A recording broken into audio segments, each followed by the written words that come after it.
Hello Mark, this is Sylvia, and my student number is 28, and I'm sophomore at NCUE. Now I'm going to read a transcript of the speech. Melissa Fleming, a boat carrying 500 refugees sunk at sea. The story of two survivors. Every day, I listen to harrowing stories of people fleeing for their lives across dangerous borders and unfriendly seas. But there's one story that keeps me awake at night, and it's about Doa, a Syrian refugee, 19 years old. She was living a grinding existence in Egypt, working day wages. Her dad was constantly thinking of his thriving business back in Syria that has been blown to pieces by a bomb. And the war that drove them there was still raging in its fourth year. And the community that once welcomed them there had become wary of them. And one day, men on motorcycles tried to kidnap her. Once an aspiring student, thinking only of her future. Now she was scared all the time. But she was also full of hope, because she was in love with a fellow Syrian refugee named Bassem. Bassem was also struggling in Egypt, and he said to Doa, "Let's go to Europe, seek asylum, safety. I will work, you can study, a promise of a new life." And he asked her father for her hand in marriage. But they knew to get to Europe they had to risk their lives, traveling across the Mediterranean Sea, putting their hands in smugglers notorious for their cruelty. And Doa was terrified of the water. She always had been. She never learned to swim. It was August that year, and already 200 people has died trying to cross the Mediterranean. But Doa knew of a friend who had made it all the way to Northern Europe, and she thought, maybe we can too. So she asked her parents if they could go, and after a painful discussion, they consented, and Bassem paid his entire life savings, $2,500 each, to the smugglers. It was a Saturday morning when the call came, and they were taken by bus to a beach. Hundreds of people on the beach. They were taken and by small boat onto an old fishing boat. 500 of them crammed onto that boat. 300 below, 500 above. There were Syrians, Palestinians, Africans, Muslims, and Christians. 100 children, including Sandra, little Sandra, 6-year-old, and Masa, 18 months. There were families on that boat, crammed together shoulder to shoulder, feet to feet. Doa was sitting with her legs crammed up to her chest. Bassem held her hand. Day 2 on the water. They were sick with worry and sick to their stomach from the rough sea. Day 3, Doa had a premonition, and she said to Bassem, "I fear we were not going to make it. I feel the boat is going to sink." And Bassem said to her, "Please be patient. We will make it to Sweden, and we will get married, and we will have a future." Day 4, the passengers were getting agitated. They asked the captain, "When will we get there?" He told them to shut up, and he insulted them. He said, "In 16 hours we will reach the shores of Italy." They were weak and weary. Soon they saw a boat approach, a smaller boat, 10 men on board, who started shouting at them, hurling insults, throwing sticks, asking them to all disembark and get on the smaller, more unseaworthy boat. The parents were terrified for their children, and they were collectively refused to disembark. So the boat sped away in anger, and half an hour later, came back and started deliberately ramming a hole in the side of Doa's boat, just below where she and Bassam were sitting. And she heard how they yelled, "That fish ate your flesh!" and they started laughing as the boat capsized and sank. The 300 people below deck were doomed. Doa was holding onto the side of the boat as it sank, and watched in horror as a small child was cut to pieces by the propeller.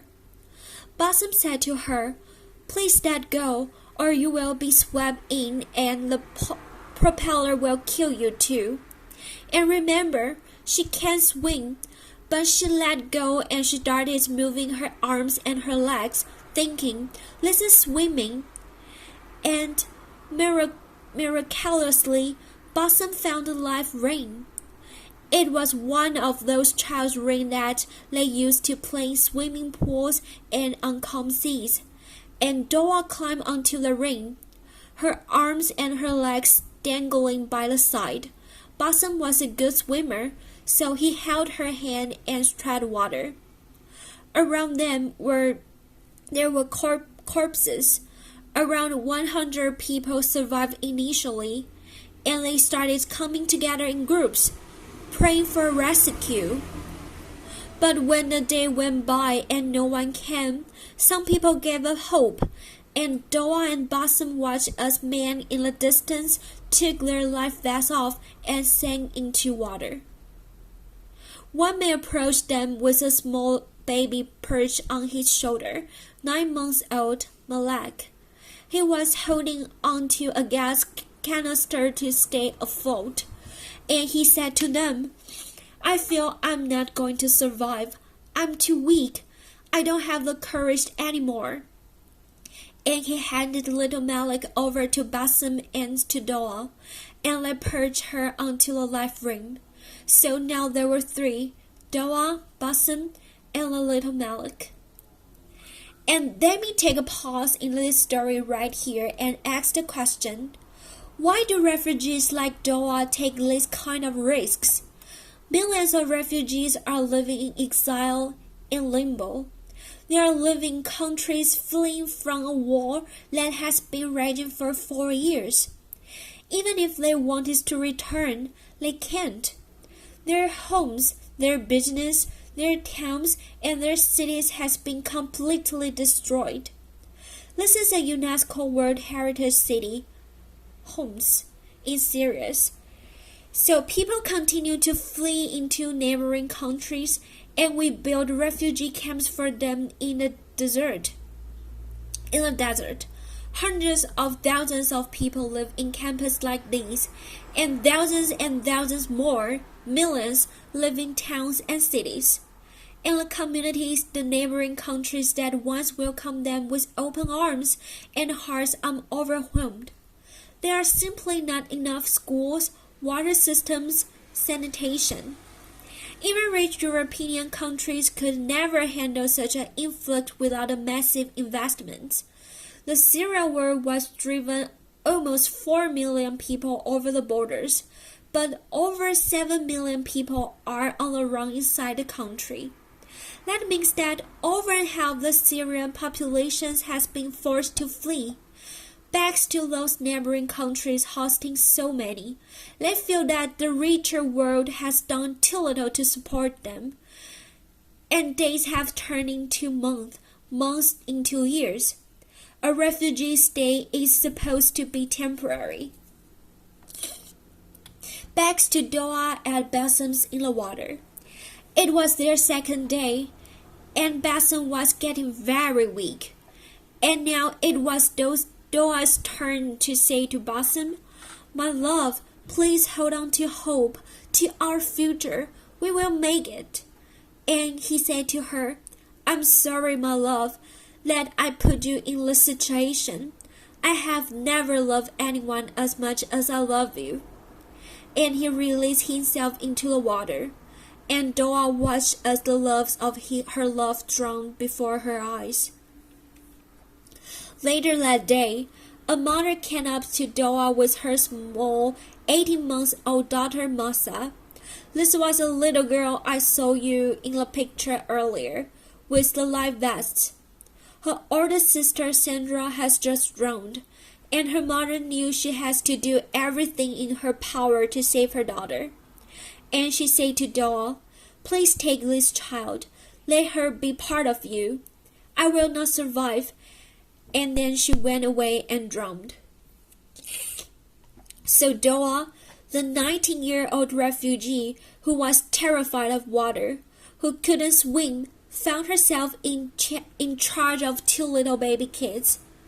And they were thirsty, and they were hungry, and they were agitated. And she tried her best to amuse them, to sing to them, to say words to them from the quarry. Around them, the bodies were bloating and turning black. The sun was blazing during the day. At night, there was a cold moon and fog. It was very frightening. On the fourth day in the water, this is how Doa probably looked on the ring with the two children.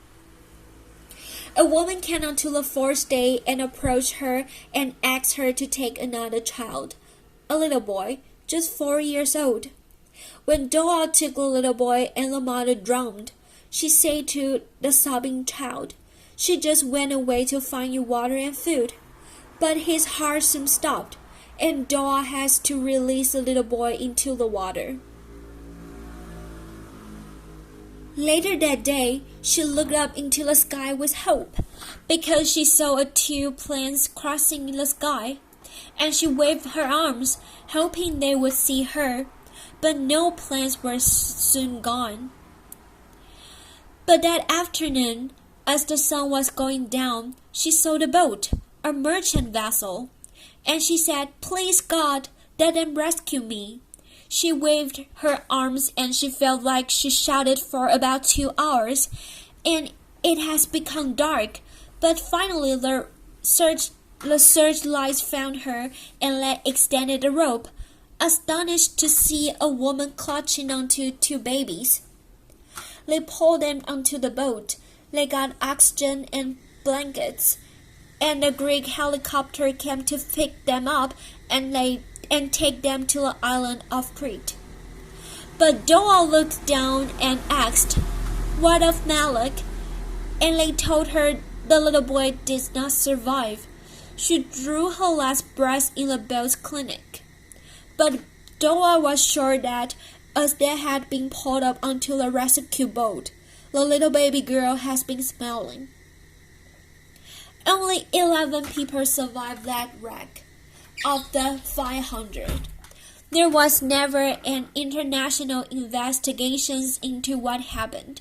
There were some media reports about mass murder at sea, a terrible tragedy, but that was only for one day, and then the news cycle moved on. Meanwhile, in the pediatric hospital on Crete, little Masa was on the edge of death. She was really dehydrated. Her kidneys were falling. Her glucose level was dangerously low. The doctor did everything in their medical power to save them, and the Greek nurses never left her side, holding her, hugging her, saying her words. My colleague also visited and said pretty words to her in Arabic. Amazingly, little Masa survived. And soon the Greek press started reporting about the miracle baby, who had survived 4 days in the water without food or anything to drink, and offers to adopt her came from all over the country. And meanwhile, Doa was in another hospital on Crete, thin, dehydrated. An Egyptian family took her into their home as soon as she was released. Some word went around about Doa's survival, and the phone number was published on Facebook. Messages started coming in. "Doa, do you know what happened to my brother, my sister, my parents, my friends? Do you know if they survived?" One of those messages said, "I believe you saved my little niece, Masa," and it had this photo.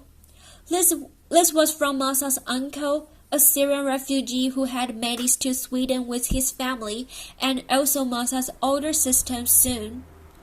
We hope Masa will be reunited with him in Sweden, and until then, she's being cared for in a beautiful orphanage in Athens.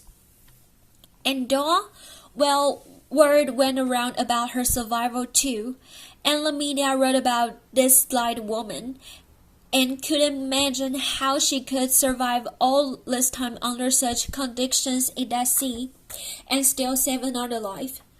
The Academy of Athens, one of Greece's most prestigious institutions, gave her a word of bravery, and she deserves all that prize, and she deserves a second chance. But she wants to still go on to Sweden. She wants to reunite with her family there. She wants to bring her mother and her father and her younger siblings away from Egypt there as well. And I believe she will succeed. She wants to become a lawyer or a politician or something that can help fight injustice. She's an extraordinary survivor.